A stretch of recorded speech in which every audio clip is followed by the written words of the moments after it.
evening, all ENFA friends, viewers, and listeners for this evening's webinar.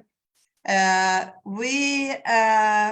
don't know how many persons we are tonight, so and I will read your questions and tell them in the air so everyone can be listening. And Stefano, our dear guest tonight, he will be giving answers to them.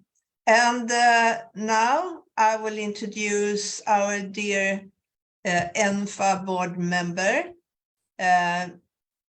Professor Stefano Coaccioli from Italy. And I give the floor to you, Stefano, for introduce yourself a little bit better than I can do. And you can also start your lecture. And very warm welcome tonight. The floor is yours, Stefano. Thank you, Gunilla, and thank you, Joanna, for the technical assistance. I introduce myself. I am a retired professor of internal medicine and rheumatology and pain medicine at Perugia University School of Medicine. And I am the current president of the European League Against Pain, as well as a member of the advisory board of European network of fibromyalgia associations. My topic tonight is concerns a very intriguing topic in pain medicine, and in particular in the therapy of fibromyalgia.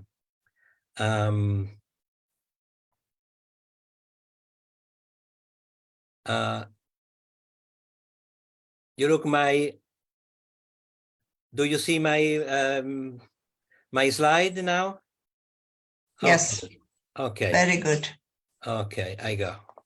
So, mindfulness and meditation as useful tools for pain therapy is the topic of this presentation tonight, with 3 examples coming from osteoarthritis, low back pain, and obviously from fibromyalgia. Mindfulness means awareness, means attention, means mindfulness itself. And these characteristics can be cultivated and can be growth through meditation. The central tool of mindfulness is meditation. Meditation means to pay attention to the present moment, the own experience in a state of calm and relax. Mindfulness helps us to focus awareness on a present experience, on our own sensation, emotion, thoughts, health, and lifestyle. Mindfulness allows us to work on ourselves in the deep sense, becoming more aware of our body and in particular of our mind from time to time, from hour to hour. And the mindfulness invites us to pay attention to the here and now, in order to prevent, to resolve, to help inner suffering and achieve self-acceptance through a greater awareness of one's own experience. In turn, meditation is a state of attention, awareness, clarity, observation. And when we practice meditation, the mind calms down, we feel more present in what we do, we find a state of centering and stability of our body and our mind and our brain. We get to know ourselves better and regain confidence. The purpose of meditation is to achieve a deeper understanding of reality in a whole sense, developing awareness, concentration, and deep vision of ourselves, of our lives, our experiences. The benefits of meditation are represented by the reduction of stress, the decrease of anxiety, and to improvement of quality of life and the sleep, the regularization of blood pressure and also metabolism, improves the ability to attention, concentrating, and learning. As you can see in this slide, the number of publications about mindfulness and behavioral trials arise from 2018 to today in terms of trials and mindfulness trials all over these years. The mindfulness-based intervention are very effective for many common mental and social health conditions in terms of depressions, anxiety, stress, insomnia, addiction, psychosis, pain itself, hypertension, weight control, cancer-related symptoms, and pro-social behavior. And the mindfulness-based intervention are safe, obviously, and the mechanisms of mindfulness-based intervention have been suggested in both empirical and neurophysiological findings. As you can see in this slide, in this systematic review of the medical application of meditation with a very statistically significant results in terms of pain, of depressive moods, of the feeling anxious, the quality of life, the stress, the sleep, the post-traumatic stress disorders, the blood pressure, and the fatigue. As you can see, the fatigue are statistically significant in the totality of the randomized control trials. And there is a huge evidence for unique brain mechanisms in the regulation of pain. Many data indicate that prefrontal and cingulate cortices are involved in the modulation of pain by mindfulness meditation. And the meditation alters the contextual evaluation of pain, but is likely to do so dynamically over time and experience, such as beginners in meditation reapprise events, and the most advanced practitioner may refrain from elaboration and from appraisal entirely. Nonetheless, mindfulness-related pain reduction promises to be an important tool for understanding how our awareness of sensory events occurs, as well as a potentially important adjunct to current treatment option for acute and for chronic pain as well.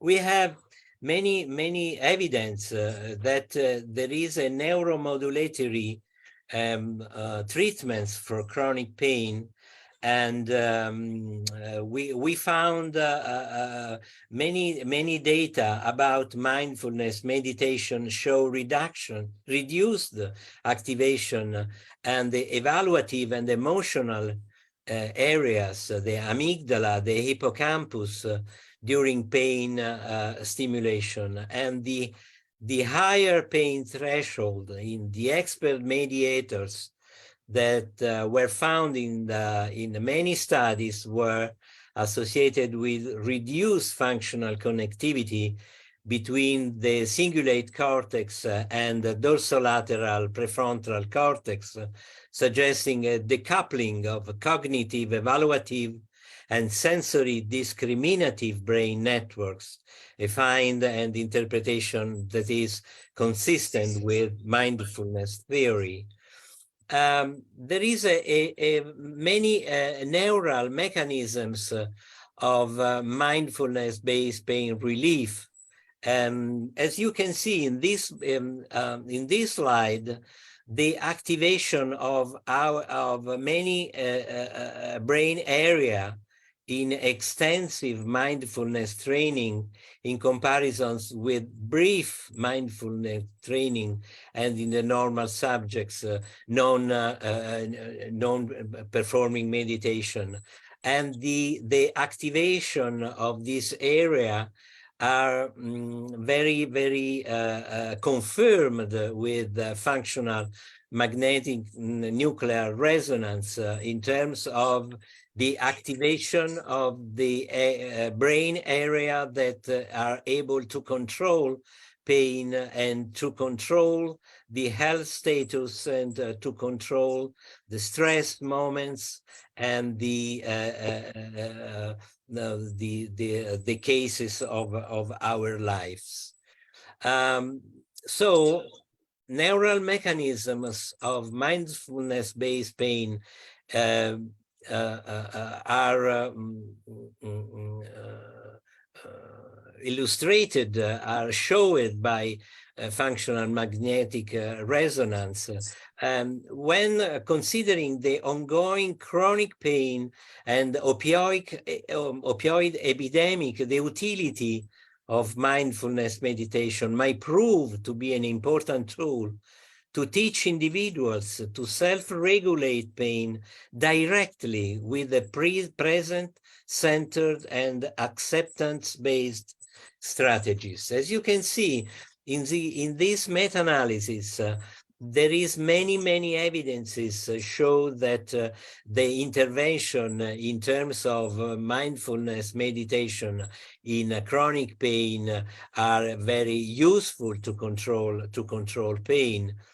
And I'd like to share with you an experience carried out by myself and my co-workers in terms of osteoarthritis and chronic low back pain control.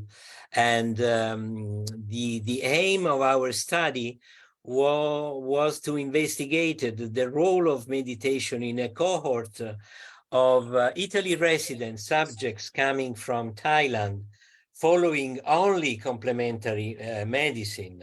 We harvest 28 subjects with chronic pain reported as mean basal visual analogical scale, a scale of 5.1 on 0 to 10 scale. After 5 consecutive days of meditation, the expert in meditation reported a significant pain decreasing compared to the basal evaluation, while the lower experts in meditation reported a not significant decrease of pain. So we conclude that meditation is nowadays a practice that should be highly recommended within a non-pharmacological approach for chronic pain therapy in terms of multimodal therapy for chronic pain in association with drug therapy, with other pharmaceutical intervention. But this non-pharmacological approach is very, very useful. As you can see, the chronic low back pain, very, very long duration in terms of years, as well as the knee osteoarthritis. And we have a visual analogical scale at baseline.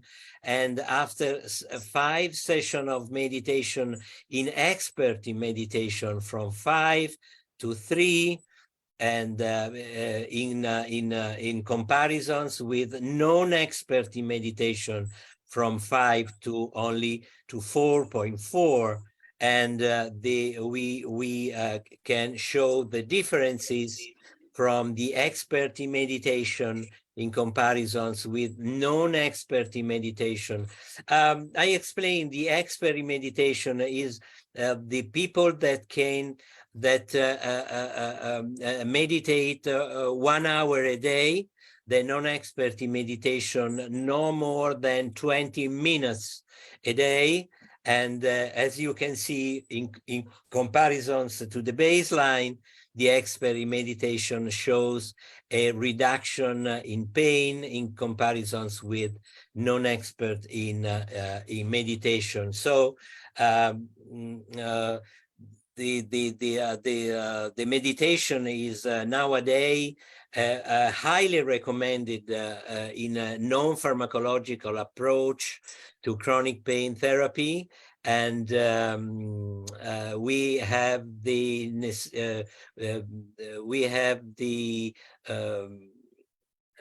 to carry out a more composed study with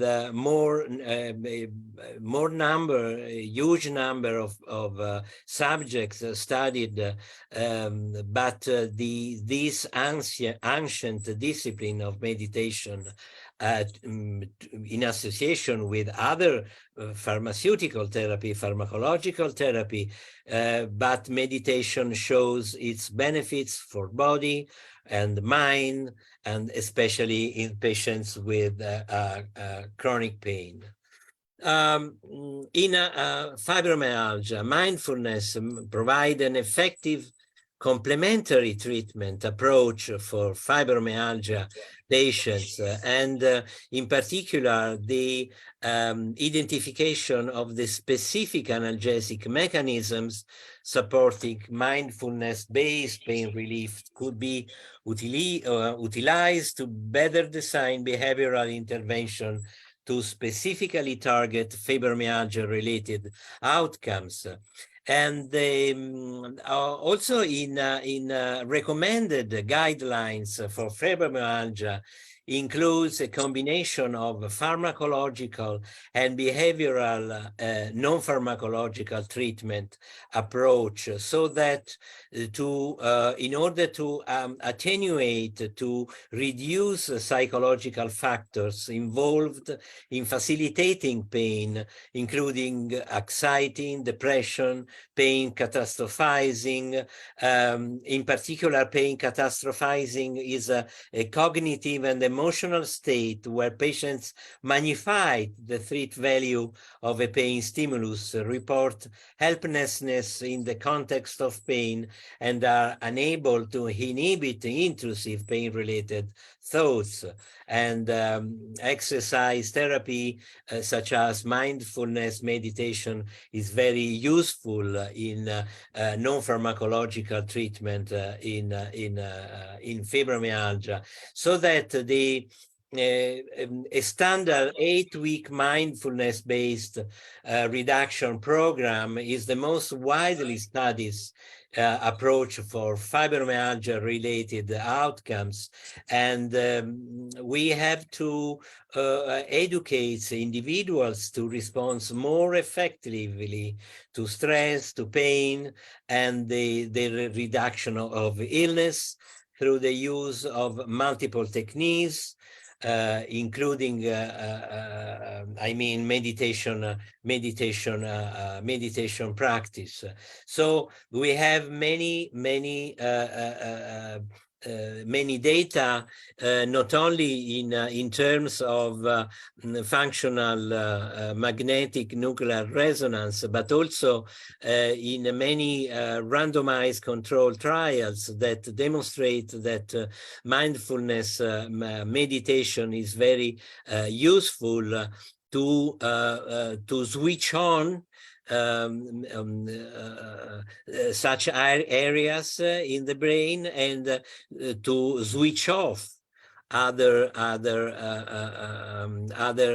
area in the brain related to pain, to response to stress, and to catastrophizing mood.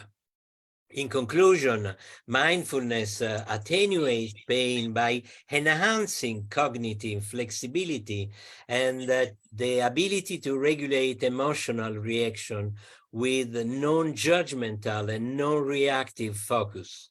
So we have a sort of a subset of mindfulness-based intervention produces improvement in reduction of depression, anxiety, anger, pain, and fibromyalgia related symptomatologies. And I mean that the European League Against Rheumatism, the EuLAP, in its revised recommendation for managing fibromyalgia, and in terms of separates the specific recommendation for both pharmacological and non-pharmacological therapies. And the EuLAP recommends starting the treatment with non-pharmacological modalities, and the only strong recommendation is represented by mindfulness meditation activity. So the use of mind-body intervention had increased dramatically in the last 2 decades in many Western countries, in which a huge number of individuals departing from the Buddhist philosophy, mindfulness has reached the Western mainly by structured programs of mindfulness-based stress reduction. So we have the mindfulness-based cognitive therapy, mindfulness self-compassion, mindfulness sharing our suffering mood, and toward the resolution, the recovery from the symptoms that characterized fibromyalgia. As you can see, also in not only in fibromyalgia itself, but also in some comorbs in fibromyalgia, such as irritable bowel syndrome in this meta-analysis, and in migraine as well. Migraine is a very common symptoms in fibromyalgia, and the impact of mindfulness meditation in a migraine is very useful to prevent migraine and to treat migraine, to cure, to take care of migraine. And to conclude, the mindfulness is able to I'm sorry, is able to reduce the negative affectivity, to reduce the mood of pain catastrophizing, the fear related of pain, to avoid hypervigilance, to disuse depression disability, so reduce the pain experience so that we can reach no fear of pain and recovery from pain, not only in fibromyalgia, but also in almost all the chronic pain clinical situation. This is my last slide, and I thank you for your attention. And Gunilla, I think that we can open the discussion now. Yes, thank you, Stefano. It was a very good explanation on the mindful field here and meditation field.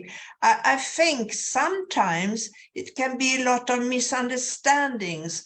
What is it, and how can I start to train and mindful training. Is there special teachers? Can I find them in the primary health care, or how can I look for a good teacher to teach me about mindfulness or meditation? Yes, in many hospitals, not in Italy, but I am aware that in Europe, as well as in Australia and the United States and Canada in particular, there are many group of intervention in terms of to teach mindfulness meditation in patients with chronic pain, but is to teach to learn meditation is not so difficult, even in the absence of a specific teacher. We have many YouTube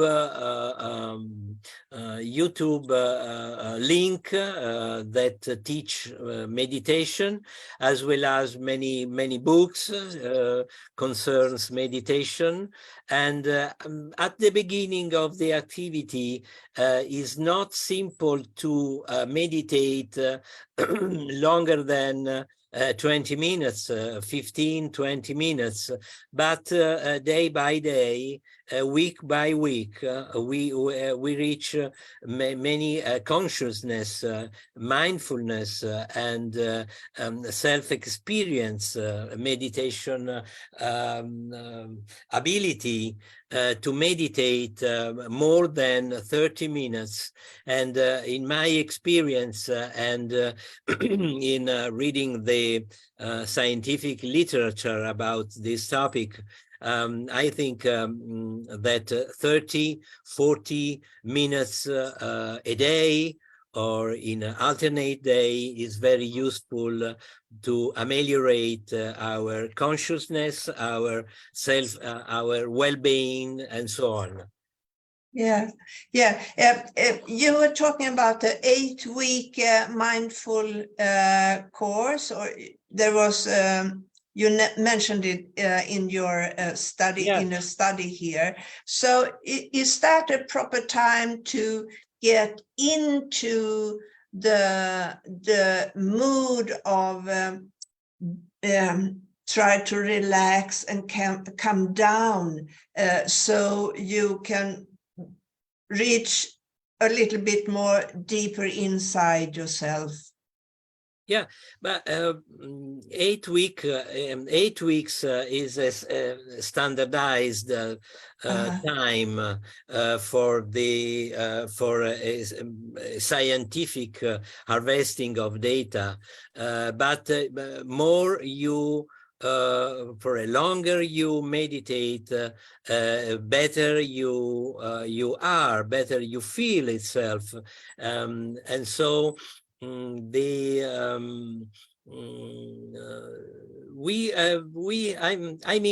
have to distinguish fundamentally two two way of meditation in terms of, in terms of the Vipassana meditation and the traditional meditation. I explain briefly.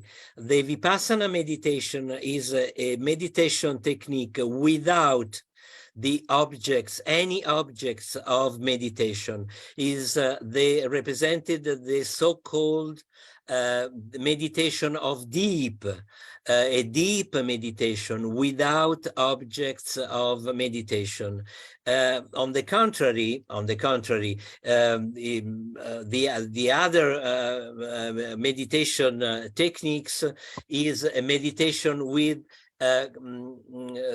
that is concentrated to an object of meditation, such as pain, such as bad ideas, such as bad feels, such as muscle contractors, and so on. So we can you can reach the significance of your symptoms and to try to pass away these symptoms, to fold these symptoms. In my experience, this second type of meditation is not so simple in comparisons to Vipassana. The Vipassana meditation is very, very concentrated on your breath, your absence of fields, absence of sounds, absence of mood, absence of ideas, absence of noises, and so on. So you can reach a very peaceful moment that are able to reach for you the here and now experience of relaxation and of well-being. Yeah, well, that sounds excellent and very fascinating, I think. Stefano, we got a question here from Karen Precious. Thank you for your time. When I'm gripped with pain, I find it hard to breathe or meditate. Or do you mean I should be meditating daily to try and prevent the pain that grips me? That's her first question. And if you could just give her some answers, and then I will follow up with her second question. Yeah. It's better to meditate every day, preferentially in the same time. There is no questions in the morning, in the afternoon, in the evening. You choose the moment that is good for you, and the moment, the room, and the position is not obligatory to assume the so-called Buddha position of the body. You can meditate. You may meditate sitting on the chair,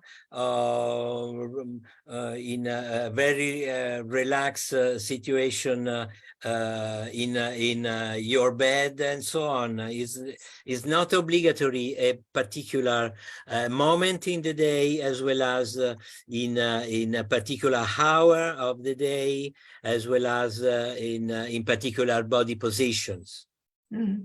Thank you. I've followed up here with her second questions.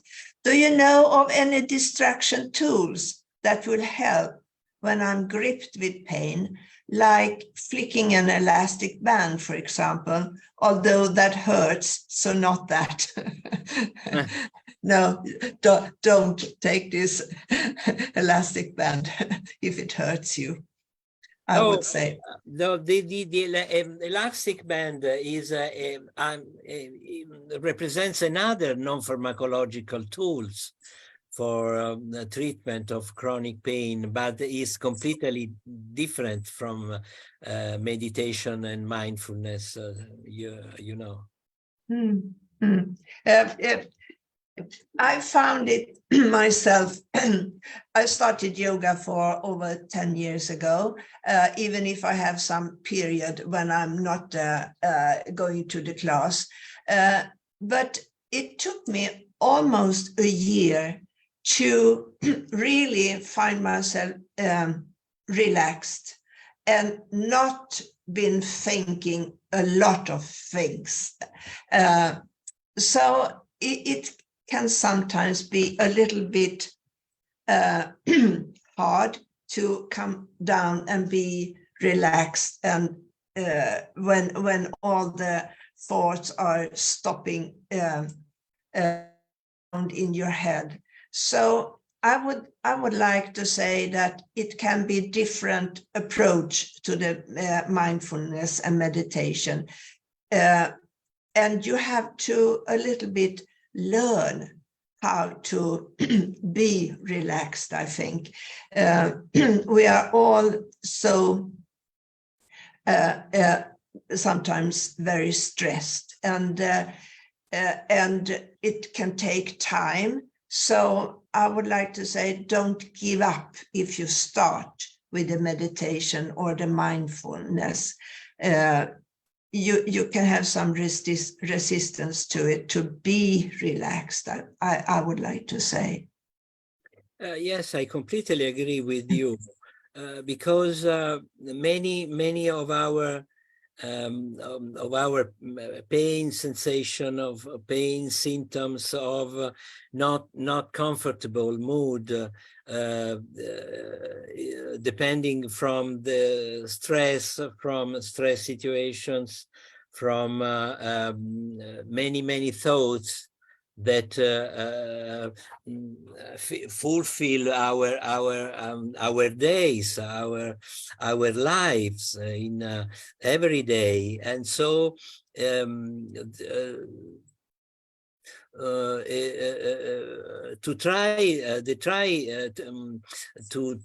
feel free our mind from thoughts, from stress situation, from stressors, thoughts is very useful. And if you reach a brain free from thoughts, from stress, and from other contrasting thoughts, is quite a meditation, is realized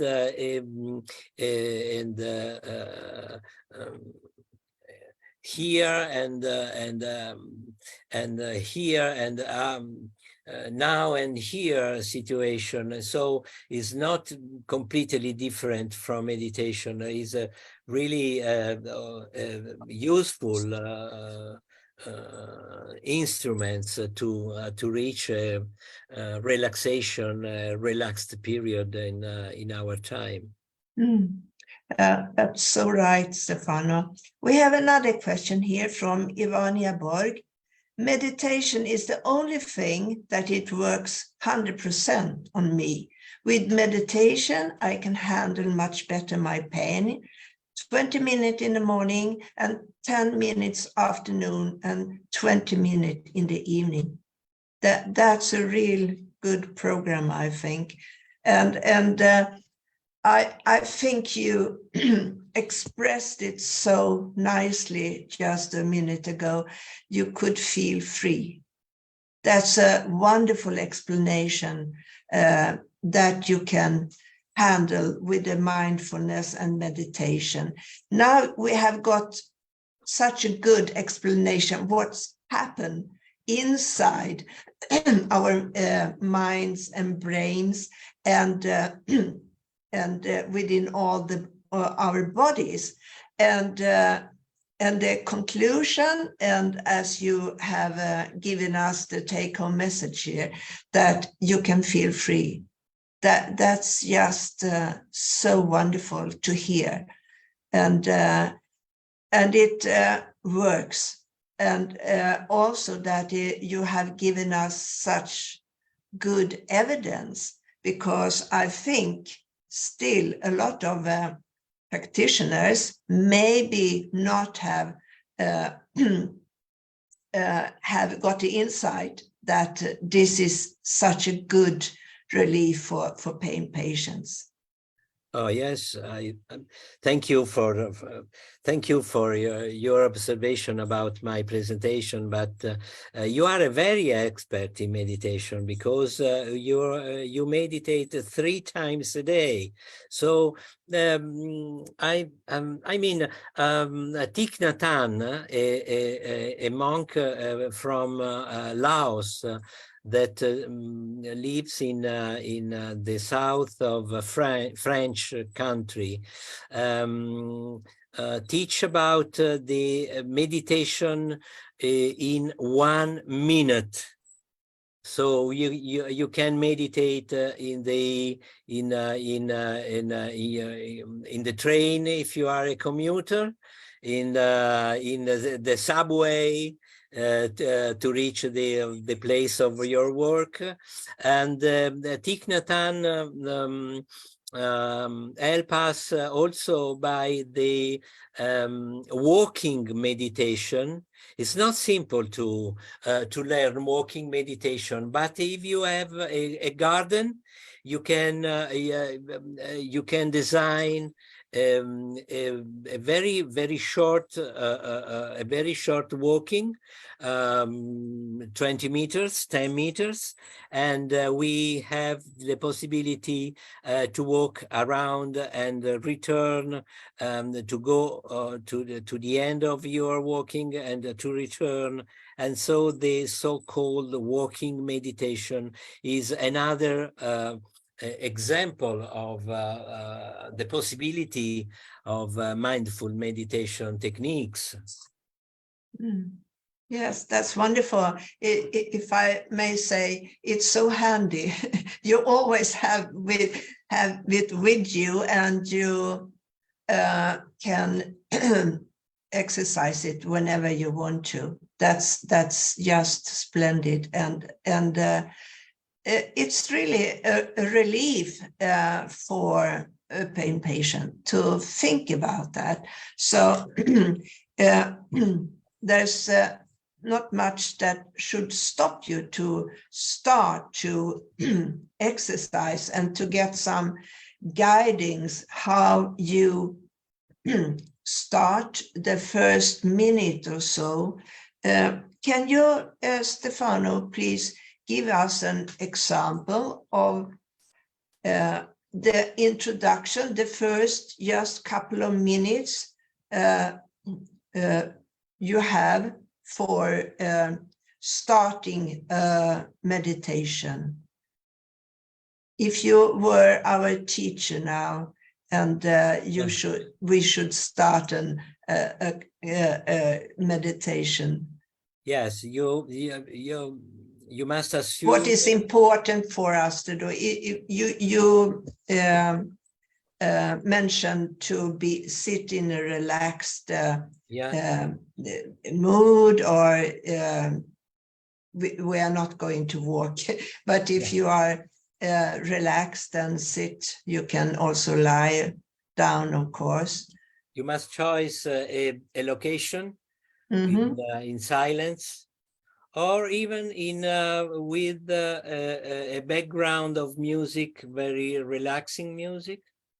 And in background, you assume a body position very relaxing, in silence, and you concentrated your brain, your conscience on your breath, and your breath, in breath and out breath.